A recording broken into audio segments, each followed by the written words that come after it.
that they are endowed by their Creator with certain unalienable rights, that among these are life, liberty, and the pursuit of happiness. That to secure these rights, governments are instituted among men, deriving their just powers from the consent of the governed.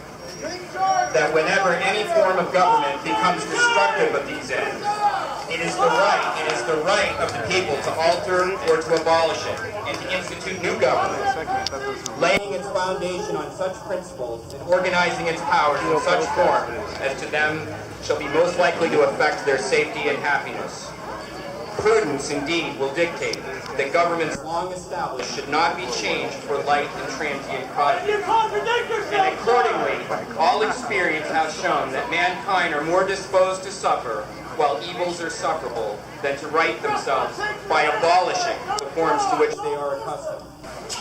But when a long train of abuses and usurpations, pursuing invariably the same object, evinces a design to reduce them under absolute despotism, it is their right, it is their duty to throw off such government and to provide new guards for their future security.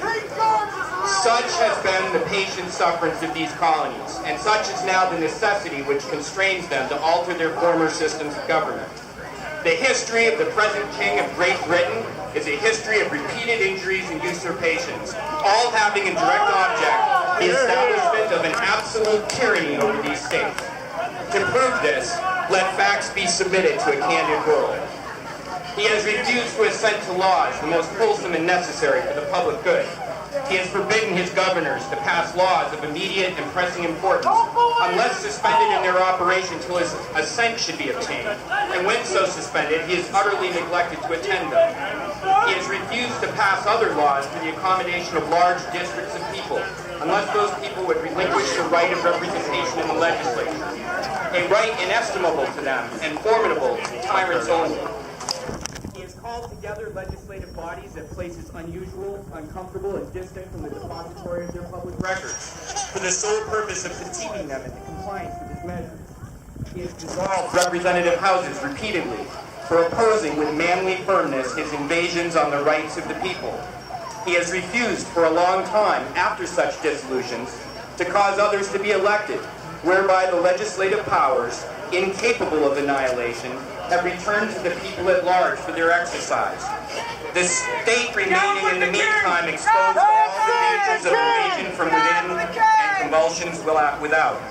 He has endeavored to prevent the population of these states, for that purpose obstructing the laws for naturalization of foreigners, refusing to pass others to encourage their migrations hither, and raising the conditions of new appropriations of lands.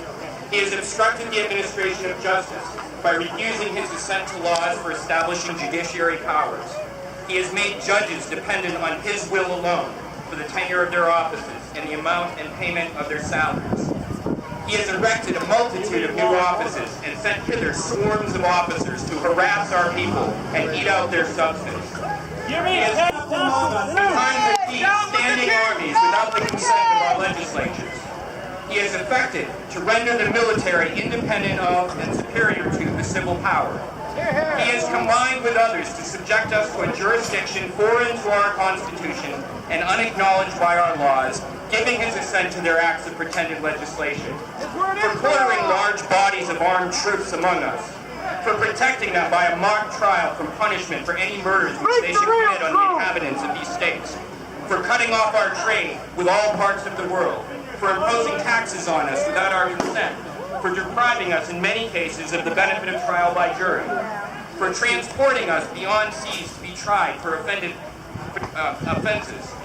for abolishing the free system of English laws in a neighboring province, establishing therein an arbitrary government, and enlarging its boundaries so as to render it at once an example and fit instrument for introducing the same absolute rule in these colonies, for taking away our charters, abolishing our most valuable laws, and altering fundamentally the forms of our governments, for suspending our own legislatures and declaring themselves invested with power to legislate for us in all cases whatsoever.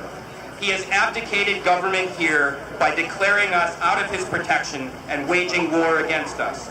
He has plundered our seas, ravaged our coasts, burnt our towns, and destroyed the lives of our people. He He is at this time transporting large armies of foreign mercenaries to complete the works of death, desolation, and tyranny already begun with circumstances of cruelty and perfidy scarcely paralleled in the most barbarous ages, and totally unworthy the head of a civilized nation.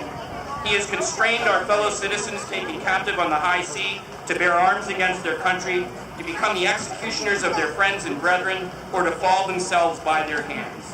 He has excited domestic insurrections amongst us and has endeavored to bring on the inhabitants of our frontiers, the merciless Indian savages, whose known rule of warfare is an undistinguished destruction of all ages, sexes, and conditions. At least they know a true ruler! In every stage of these oppressions, we have petitioned for redress in the most humble terms.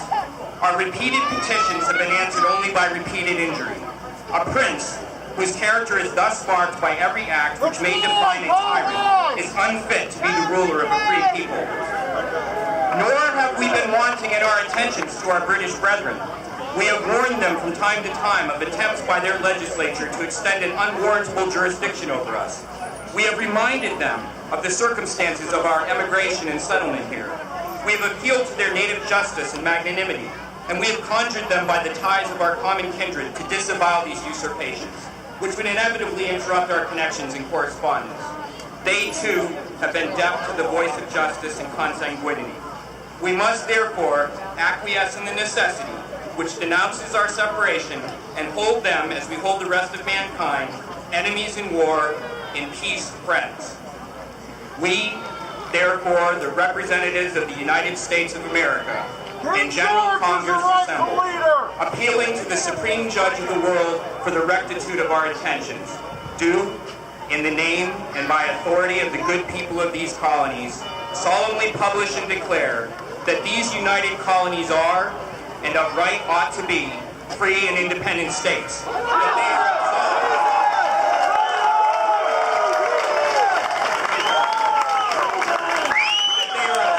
from all allegiance to the British Crown, and that all political connection between them and the state of Great Britain is and ought to be totally dissolved. And that as free and independent states, they have full power to levy war, conclude peace, contract alliances, establish commerce, and to do all other things and acts which independent states may of right do. And for the support of this declaration, with a firm reliance on the protection of divine providence, we mutually pledge to each other our lives, our fortunes, and our sacred honor.